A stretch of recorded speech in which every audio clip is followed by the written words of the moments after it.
It is a truth universally acknowledged that books will always be better than their on-screen adaptations. Or is it? There are exceptions to every rule. I'm not someone who thinks that film or television adaptations of a book have to rigidly stick to everything that's in the book, because I think the adaptations should add something new, a new dimension to what was in the book. Otherwise, you may as well just read the book. So as long as the adaptation remains faithful in terms of spirit and tone and doesn't depart from the core, the essence of who the characters are, then I think it's really fun and interesting to see someone's take on that book. Here are 4 adaptations that I think are as good as or even better than their original source material. And as hinted at in the introduction to this video, number 4 is the 1995 BBC version of Pride and Prejudice with Colin Firth and Jennifer L. I don't know how to pronounce that. It is absolute perfection. I remember watching it with my family as a teenager, and it was a great thing to watch together. I hadn't actually read Jane Austen's books at that stage, but I loved the adaptation so much that it actually made me curious about Jane Austen's books, and I went on to read all of her works. Apart from, I don't think I've read Northanger Abbey before. Now, the top 3 are extremely hard for me to rank because I love all of them so much. So in 3rd place, I think I'm going to say the Hunger Games trilogy. It is exceptional.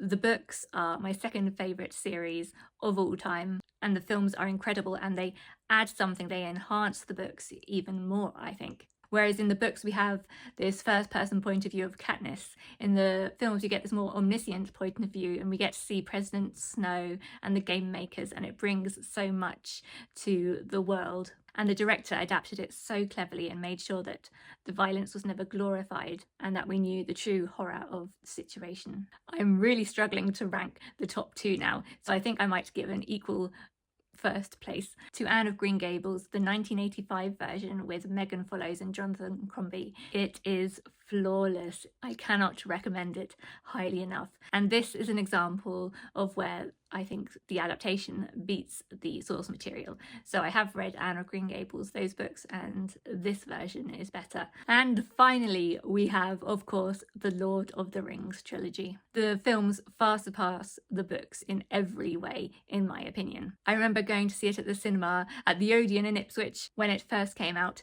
and being absolutely blown away. I'd never seen anything like it.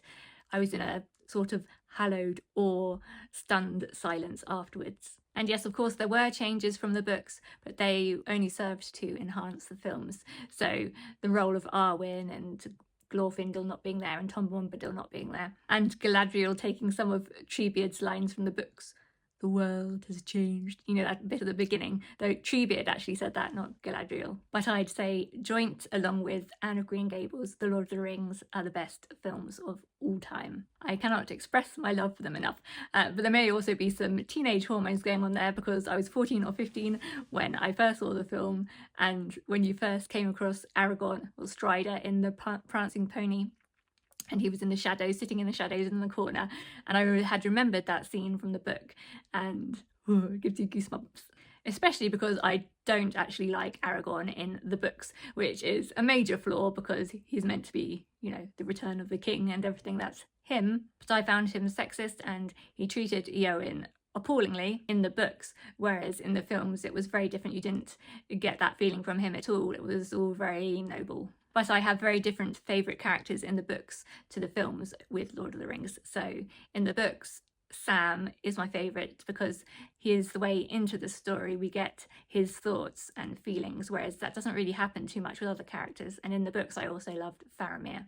Whereas in the films, Aragorn, Gandalf and Pippin were my favourites. So do you agree with me? Are those the 4 best adaptations from books of all time? Let me know your thoughts in the comments, and are you excited about Brandon Sanderson's Cosmere coming to the TV and films? I personally would prefer complete unknowns to be cast as all those characters, because I can't imagine anyone who is currently famous as an actor who could play those roles as I imagine them, and I am very attached to my imaginings of those characters because, well, especially the Stormlight Archive.